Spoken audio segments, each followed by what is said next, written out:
I am recording the session, and so both audio and the slides as a presentation will be loaded soon after the session on the website that the Office of Sponsored Programs hosts. And I'm going to paste that web address, it's on the EGO site right now, into the chat box, so you can hopefully copy that and bookmark it for future reference. And that's where, if you need to refer back to any of my slides or pick up any URLs along the way, you can go there after we're done. I think that's all of the sort of general items I have, so I'm going to go ahead and get started. My first slide talks about my goals for today. I'm going to talk about the differences among different types of funding that students are eligible for. That includes scholarships, fellowships of various types, and other kinds of grants and student funding. I'm going to talk about the timing of applying for external funding, whether you're at various degree levels and various phases of degree programs. I'm going to very briefly demonstrate the COS Pivot database and specifically how to find student funding opportunities on that database. Now, I have done and will be doing more webinars specifically on COS Pivot, and there are also recordings of my webinars on COS Pivot on that EGO website for the Office of Sponsored Programs. So if today's session isn't thorough enough on that note, you can attend another webinar or refer to that session as well. I will talk briefly about the typical elements of scholarship and fellowship applications, and one of my points there will be that while there are a few general elements, there are also differences and important things that you need to pay attention to specifically on each application. And then finally, I'm going to talk about some tips and some tricks which are general to all kinds of grant writing, whether now as a student applying for scholarships and fellowships, or later on in your career, whether you are a faculty member or in practice and want to apply for other types of grants later. We want you to be as competitive as possible, and there are some general things that will help to do that. Okay, these are a list of the major types of student external funding. And I'm also going to talk about the timing for each of these. They include scholarships, pre-doctoral fellowships, dissertation fellowships, and postdoctoral fellowships. And as you can guess from the title of all three of those are generally doctoral student funding types. There are travel grants, and then there are sort of a hodgepodge of other types of funding, whether it might be a small research grant or grants and funding that come via a faculty member's grant. So the first type on my list is scholarships. And as you may have experienced in your undergraduate career, this is the most common external funding source for undergraduates and for master's program students. There certainly are doctoral students who have scholarships as well, so that would be also something to look for. But particularly those of you, if any, who are master's students, primarily you'll be looking to scholarship funding. The kinds of costs that scholarships cover vary. There's no way to generalize, but they typically are funding for your educational costs, and often that's just for tuition costs. So they may or may not have any funding for things like research costs or travel costs. So scholarships generally refer to educational course or tuition costs. Oftentimes they're sponsored by companies and organizations to eligible students. And an important point to make is that at this point in your educational career as graduate students, you're going to have to do some work to find funding that is specifically applicable to you, that you are specifically eligible for. Because scholarships and fellowships are specific to your program area, your research topic sometimes, your geographic area, or any number of other considerations. So it will be up to you to match your specific situation with the scholarships and with their eligibility criteria. Scholarship application procedures are usually fairly brief, and they're focused on you, your personal characteristics, and your background. And I'll talk about how that differs from fellowships in a moment. So an example that I've listed, and if this is something that sounds of interest to you, the American Psychological Association, APA, has a scholarship called the David Pilon Scholarship for Training in Professional Psychology. This is one.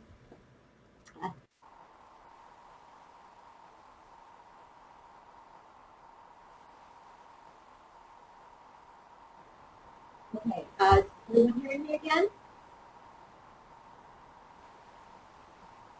Good, okay. Something strange happened with the system there. Good.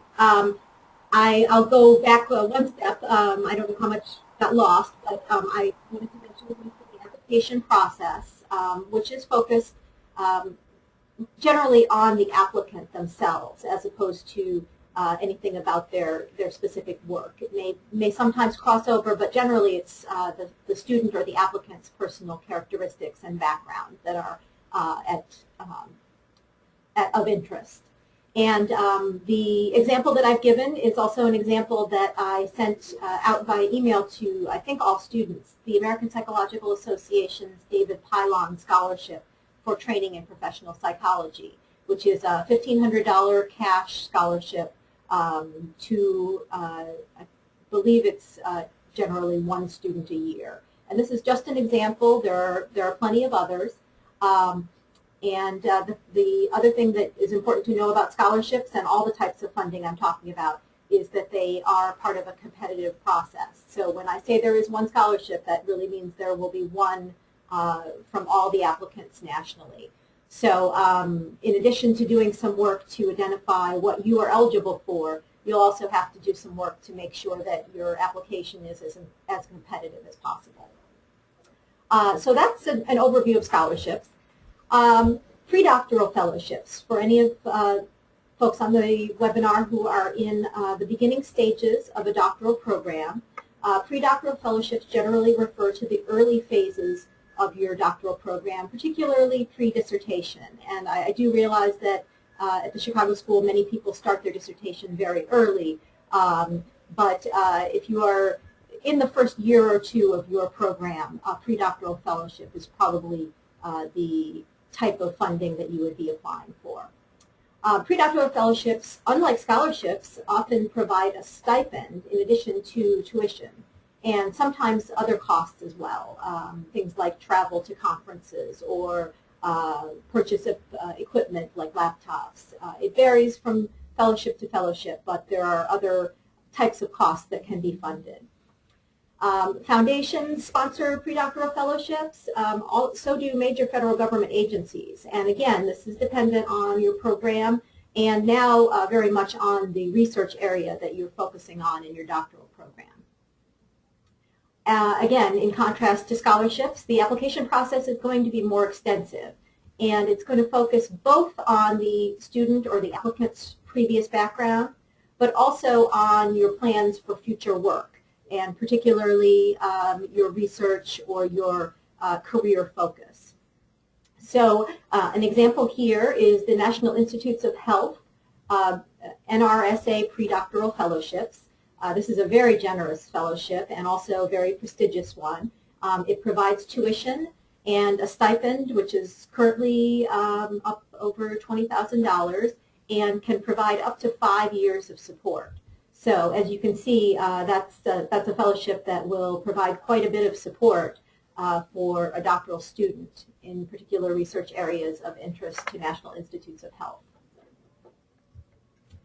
Dissertation fellowships follow right where predoctoral fellowships leave off, and these fund, just like they sound, costs related to researching and writing your doctoral dissertation. Sometimes these are stipends as well at a preset level, and sometimes they fund actually a budget that you submit for what you think your research costs will be, whether you need to travel to do field work or whether you need to interview participants in a study and need to have costs of that. Whatever the costs might be, that you might be asked to submit a budget that estimates what those costs would be, and then funding might be based on that. Again, often sponsors are the foundations and the major federal government agencies. And this time, again, the application process is fairly extensive, and it focuses on plans for your dissertation specifically and your preparation for the dissertation that you want to write. The focus is much less on your general background as a student and your prior experiences, except as they refer to your preparation for that dissertation. So an example, the Ford Foundation has a dissertation fellowship. Unfortunately, it's only for PhD students. This particular example, they don't fund PsyD students. Sorry about that. But there are others out there. And this one is based on a stipend, a $21,000 stipend for the 1 year that they fund dissertation students. So, so that's yet another example of a national fellowship for dissertations. And then finally, among the fellowships, the postdoctoral fellowship, which is costs related to your employment as a postdoctoral researcher or as a clinician. And this is a case where those of you who are in clinical areas and are looking for a postdoctoral fellowship period after your degree might be interested as well. These as well often have a stipend. There's no tuition involved because you are considered to be completed your educational program. But they sometimes also ask for a budget because the expectation may be that you are beginning to develop independent research as well. These are sponsored by the same funders as the others, but they also often are sponsored by institutions that might host you, whether it's a hospital or another university or some other institution like that. These are somewhat similar in terms of application process to the dissertation fellowships because you need to be able to demonstrate that you have the past experience, whether it's in research or clinical training, to carry out whatever your plan is for that postdoctoral period. You do often have to have a host institution identify where you're going to go to carry out that postdoctoral fellowship before you can apply for these. And so a couple of examples, the National Science Foundation, if you're in a more quantitative area or interested in that, you might be eligible for National Science Foundation, is a generous salary, travel costs, and even international travel costs. And that's a research fellowship. But then there's also the SAMHSA, Substance Abuse and Mental Health Services Administration, has a postdoctoral fellowship where you are providing clinical services. And in my research, they don't identify the exact salary amount, but it's a 2-year postdoctoral fellowship and also funds travel and related expenses. So wherever you are in your stages of your doctoral program, you can see that there are opportunities for you to be thinking about the next stage and about funding for it. Travel grants are, just like they sound again, travel costs for a specific purpose. Usually they would need to be either research or conference related. Those are the most common types of travel grant funding. You may be able to request a specific amount up to a certain maximum. You may need to submit a budget for your things like your airfare and your travel costs for that grant. Many, many types of organizations have travel grants. They're just too many to mention all of them. You know, again, will depend on things like where you want to travel, whether it's a specific conference or a specific region of the country or the world, which one is right for you. And the application for this is generally quite brief, really just focused on the purpose that you'll put the funds to. The American Psychological Association, again, has a travel scholarship for their convention, and that's a common occurrence, whether it's to attend, but particularly to present at a conference, that grants are available to help defray those costs. But there are grants available for research travel and other purposes of travel as well.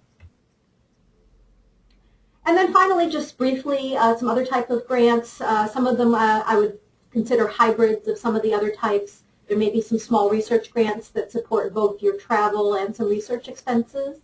You may be able to have funding through a faculty member with a grant. And there are a few TCSPP faculty that have external grants where the funder might be interested in supporting a student. Funders often like to do that. If they're supporting faculty work, they like to be able to help the students who are in training as well in that area. And then finally, prizes and awards, not really grants exactly, but if you have a publication, a poster, write your dissertation in a particular area, there are often ways that you can get small monetary awards or at least recognition, certainly, for any of those types of areas that you can look out for as well. I just want to say a few words. I've talked about timing generally in terms of which grants are appropriate for which students in which degree levels. But it's important to pay attention to the eligibility criteria of any given funding opportunity in terms of the phase and the timing of your graduate program. And that means everything from, they might say specifically that this is only for students in the first year or the first 2 years of their graduate program. Or on the other side, they may say that this is for students who have an approved dissertation proposal or have already gone through the IRB process, things like that. So you need to make sure that all those kinds of timing issues that you pay attention to. The other thing about timing is that you need to allow ample time for the application process itself, particularly for the fellowships that I talked about, because the application process is somewhat extensive, and so you need to make sure that you've allotted enough time to put together a really solid application.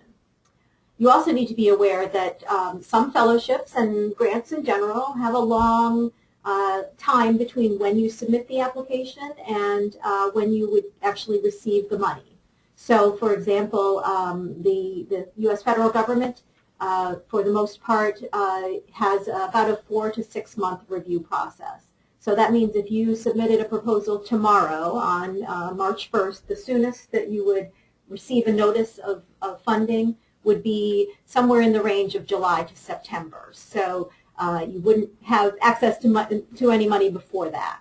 Now, not every funder takes that long, but you do need to keep that in mind and try to find out when the start date would be that you would use the funds so that you are prepared for your work in the meantime. And then finally, there are many fellowships and grant deadlines that fall in the beginning of the academic year, since this is tied in many ways to the academic process. You're starting to think about this at a good time now because you're entering into the spring and then the summer, and you can start to think about what kinds of proposals, what kind of fellowships and scholarships you might want to apply for, and then when a lot of them have deadlines in the fall, you can be prepared. So I'm going to go on to the next phase of my presentation, which is a brief demo of the COS Pivot database. And what I'm going to try to do is bring this up on the internet, so just give me a moment. I just want to note, as my slide says, that I am having a webinar specifically on this topic and just this topic, this database, on March 28th at 3 p.m. Eastern. And as I mentioned before, I also have archived webinar materials at the EGO website below. So I will bring up this page. And what I want to do actually is show you not the login page, which you're seeing right now, but I hope the very front page. Okay, and bear with me one moment. I'm going to sign out so I can show you how to start at the very beginning, if it will let me.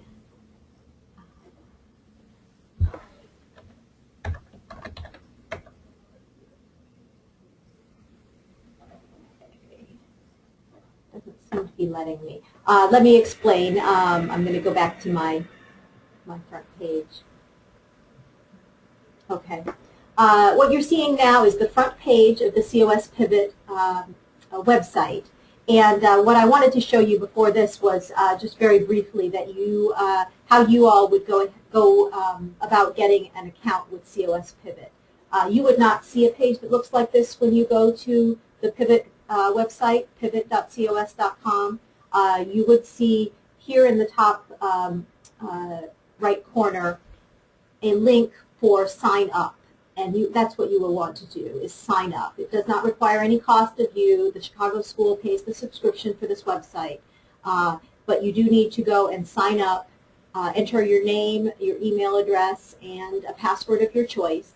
And it will send you an email to your Chicago School email address. Please use that address. And then you will confirm that you signed up. And you'll be able to go back here to the top right of the corner of the page and log in. And once you've logged in, you'll begin to see something that looks a little bit more like what I have here, which is the Pivot front page. There are 4 different tabs. I'm just going to demonstrate the funding tab, which is the second one here, which I've clicked on. And very briefly, you have 2 options. You have a basic funding search and you have an advanced search. The basic search is just a free text box. You can enter any words or phrases you want in the text box and start searching. It will not filter, the basic search will not filter student opportunities for you. It will give you all funding opportunities. So let me show you the advanced search so that you can actually filter some things that are specific to students, since all of you presumably are. And the advanced search page that you bring up looks like this. It says Funding Advanced Search at the top. Again, it has a lot of free text boxes, which you can use just as we discussed.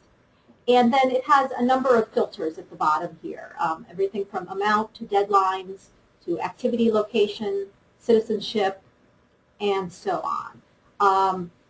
While all of these are useful, I recommend that you keep it simple when you start. Try using a few text words that describe your field or your research.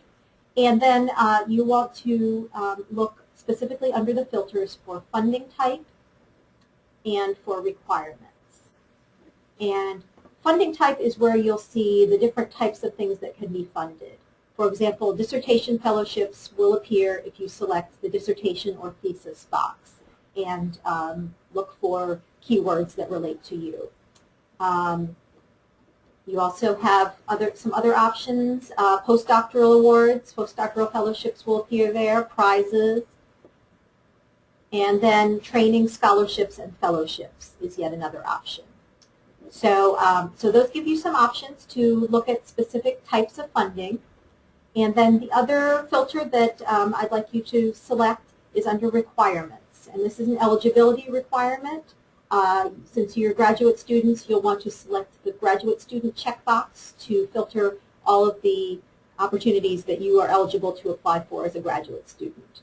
So my recommendation is you choose graduate student under requirements, and then whichever of the funding types are applicable to you, you can choose more than one. Enter some fields of your choice under the text search and see what you come up with. And I'll just do a very brief and very general search for graduate student scholarships and fellowships with the keyword of psychology. And I'm not going to go too much further into this, but that way you'll be able to see what the database brings up. And this brought up 106 results. Right at the top is the David Pylon Scholarship that I had in my presentation. But there are obviously many others listed, and once you've sorted and gone this far, you'll be able to start looking at these and see which ones may fit you more specifically. So I'm going to leave the further exploration of the database to you and let you also come to the webinars that go into more detail about it if you need more information. Okay, so we're back to the presentation. To talk about some general elements that are found in different types of applications. These are the kind of things that you'll have to have prepared and be ready to include. And I'm lumping scholarships and travel grant applications together in this slide because they're the least complex generally of the application types. You will undoubtedly have some kind of forms, some kind of demographic information that the funder will want to collect. You'll probably, at least for scholarships, need to provide your transcripts. You probably will need to provide some kind of reference or references, so make sure that you have either with a mentor or advisor here at the Chicago School or someone outside, that you have someone who could speak to your qualifications. If it's a scholarship, you'll probably have some sort of a personal statement, whether related to the purpose of the scholarship or about your background more generally. If it's a travel grant, you probably will have to have some kind of description of how you're going to use the travel funds and what the purpose will be of using them. I've included scholarship-specific information. That's sort of a catch-all, but it will vary. It might include an academic writing sample or other materials focused on your academic work. That's really just going to vary based on the purpose of the scholarship. And then finally, for the travel grants, as I said earlier, you may have to provide a budget. And I and others who are experienced with writing proposals can help you with putting together budgets. But really, it's just an estimate of what you think your costs would be, just as you would do a budget, an estimate of your costs if you were doing it for yourself. So it's not; it doesn't have to be a scary kind of thing. You can generally estimate quite well. Okay, fellowship applications of all types, again, are going to have those forms and demographic kinds of information, address, and all kinds of things that the funder wants to collect to categorize their applicants. You may, at the pre-doctoral level, need to still provide your transcripts. That will probably become less common as you apply for dissertation level or postdoctoral fellowships. Again, because the application is less about you and your past background, and certainly less about your coursework background, and more about your future potential and ideas and plans. Here you will definitely still have references, and probably even more references required at the fellowship levels. You may have a personal statement of some sort at the pre-doctoral level, but after that point, it really will be less about you, the applicant, and more about your work. Your biosketch or CV is something to keep in shape for many purposes, and this is one of them. Your description of your prior research or clinical experience and your planned future work. And this is almost always the kind of thing you'll have to provide in a dissertation or a postdoctoral fellowship. And really the purpose is to relate your past experience and your past work to your future plans. So you really need to think about what qualifies you in your past to do what you plan to do in the future. If you're working on a dissertation fellowship or a postdoctoral fellowship, you'll need to have some information about mentors, people who will help you to gain the skills and experiences that will be necessary to really put together a very top-notch dissertation or to gain good training as a postdoc. And that might also include a particular host institution that will be sponsoring you, hosting you as a postdoc. And then finally, other kinds of narrative materials will vary by fellowship. That may include a request for your human subjects or IRB proposal. It may include a request for you to list the types of training activities you're going to be involved in, and things like workshops that will help you develop as a professional. It may ask for how you've been trained in the responsible conduct of research. Those are just some examples. Again, there's some variation from fellowship to fellowship. Now, I'm going to leave plenty of time for questions, as I said, but the last couple slides really focus on some very key tips for competitive grant writing. And again, this applies now to fellowships and later to grant proposals of all types. I can't recommend highly enough that you read everything in the instructions first and underline them and make sure that you understand what is called for. If you don't understand them, and sometimes they are confusing, I highly agree that they're lengthy and confusing sometimes, that you contact the funder, the funding organization, or me, if I can help, and ask for clarification. Verify the deadline date. Make sure that you know if it's something that has to be postmarked, if it's still by mail or electronic, and that you know the time, if it needs to be submitted by 5 o'clock. Is that 5 o'clock Eastern time or 5 o'clock your time? All those kinds of things are extremely important that you get that all set in your mind first. The second step I recommend is outlining what's required. that you go through the instructions and follow them exactly as they're written and respond to each and every question or each and every item that the instructions refer to. And you can put it in an outline form for yourself so you know what all the sections are that you need to address, and make sure that you address them. I recommend very early on that you identify a faculty member to work with you on this application because, as I said before, these are competitive processes. These are competitive fellowships and scholarships, and you'll be competing with a lot of students from across the country, and you want to make sure that what you're writing, while I'm sure you're all being very well trained, that you also have an experienced mentor who can look at it and say, this doesn't make sense here, or you know, you need to be logical about how you're describing this, or anything like that. I can look at applications from a general point of view, and I'm very happy to do that. But when you're talking about your specific scholarly work, your coursework, your clinical work, it needs to be very tightly written, and a faculty member can be the best person, will be the best person to help you with that. On fellowship proposals, often you actually have to name the person who is your mentor. So it's important that you identify and get that person's buy-in and involvement very early on. As you're preparing a final copy to send to the funder, make sure that you make it as attractive and readable as you can. I recommend that you use headings and subheadings if it's more than a page or two, so that you break up the text. And you can use bullet points for very specific important points. Sometimes charts are appropriate. But a lot of pages of just single-spaced text going on for pages and pages can make it very hard if there's if it's being reviewed by someone who has to read 20 or 30 proposals, and they may not give your proposal the attention it deserves. So whatever you can do, whatever you think you can do to make it as readable as possible.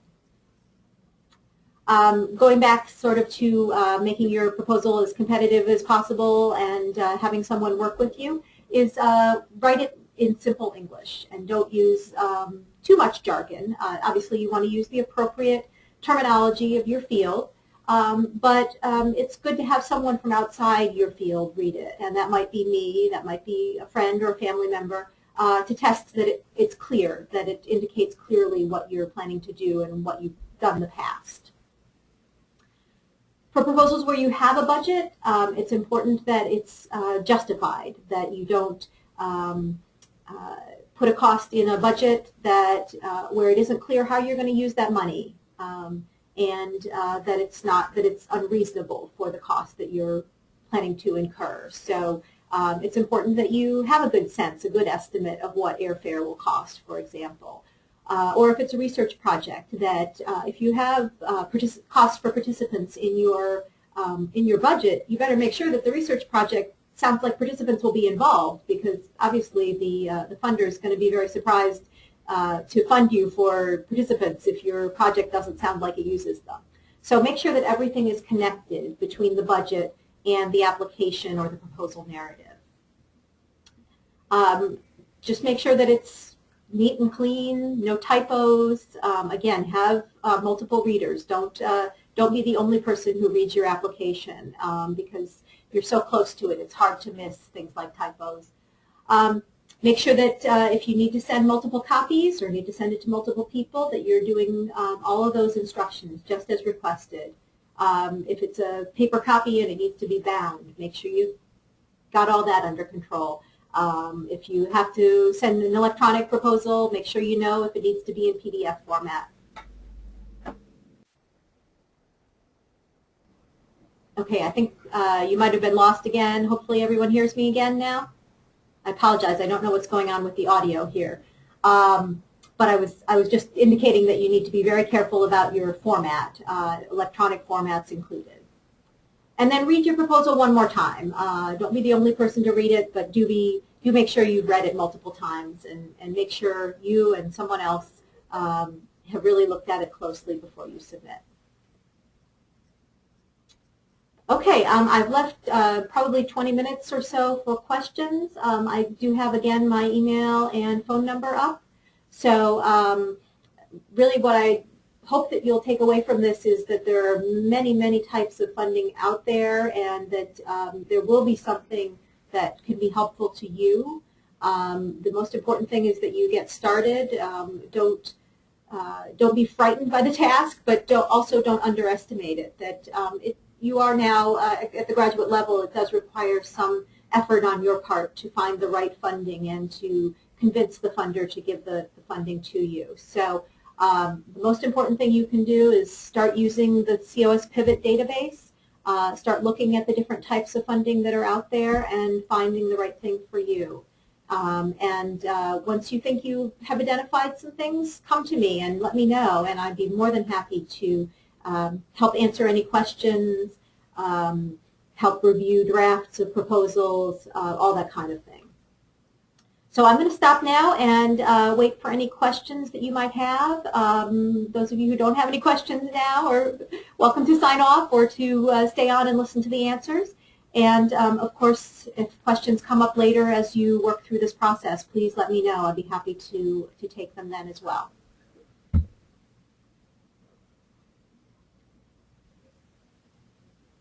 If you have questions, again, you'll need to type them into the chat box because I have everyone muted.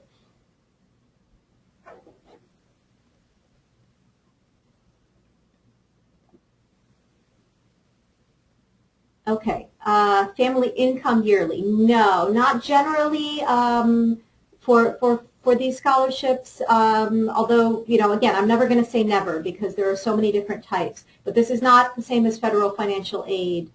Generally, this is more akin to a merit kind of process where your past experience, your specific background, or your future plans are the key thing.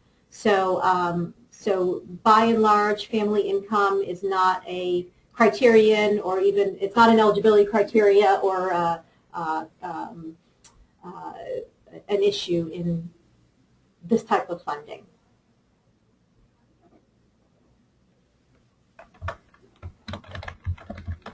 Okay. Any other questions as a group?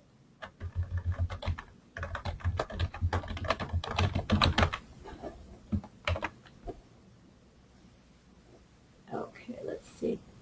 Master's student going into the doctoral program. As long as you are enrolled at the Chicago School, you have access to the database, to COS Pivot.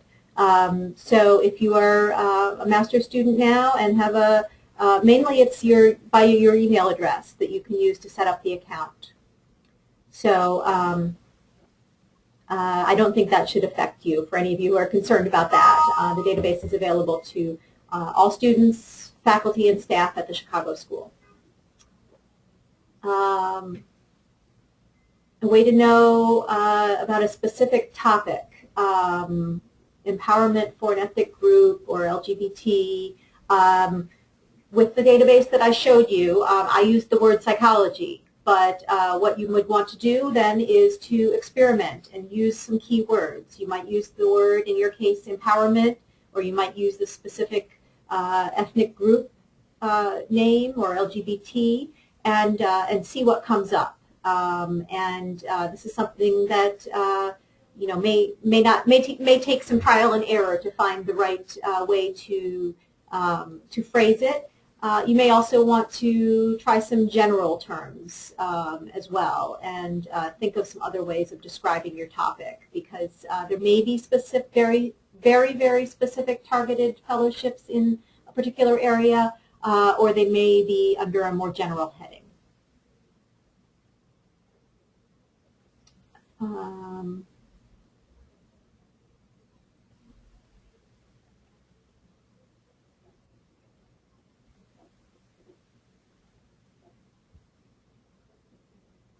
Okay. In terms of postdoctoral, yes, postdoctoral is after your PhD. Postdoctoral educational programs generally, that also might be covered by a postdoctoral fellowship, actually.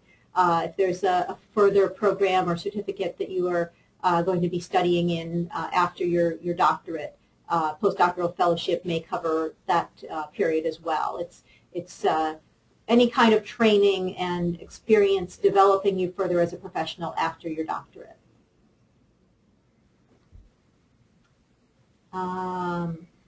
Okay, question about area-specific foundations, for example, Africa or certain topics. Again, the first thing I would do is start with some specific but not too specific searches with the COS Pivot database. For example, if you're interested in a particular country in Africa, I might not start with that country. I might start with Africa as a whole, and move from those more general opportunities that might come up. And generally speaking, your more specific topic is going to be covered within that.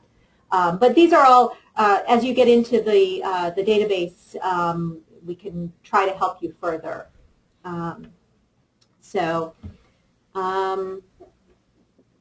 In terms of those of you who are master's students, and I know that this is harder because it is true that a lot of the funding is for doctoral level students. Doctoral programs are longer and therefore cost more because they're over more than multiple years, and unfortunately I think funders tend to target their funding toward the longer programs. But any of you who are master's students, don't give up. I will see what I can do to help you. So my first request is that all of you try the database and see what you find. But if you are not finding anything, or if the things you're finding don't fit, feel free to give me an email. Send me an email, and I can look a little bit for you, and we can also try to set up a time to meet specifically and look for things together.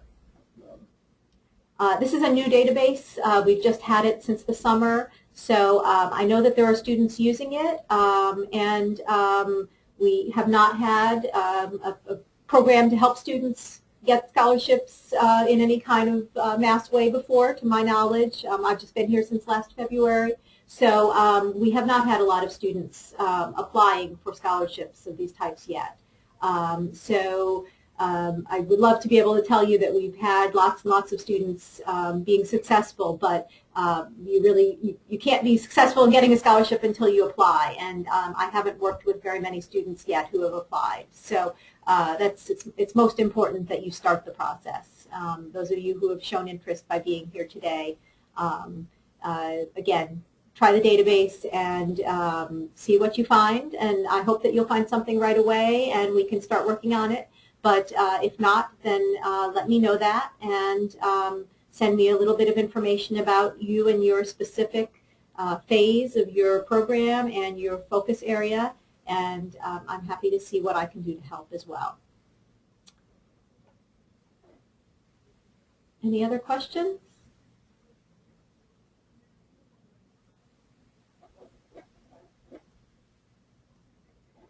If there aren't any other questions, I will give it a couple more minutes here just to be sure, and then we will sign off for today. But again, this is just the beginning. As I said, please come to the COS Pivot specific webinar for a full hour of information.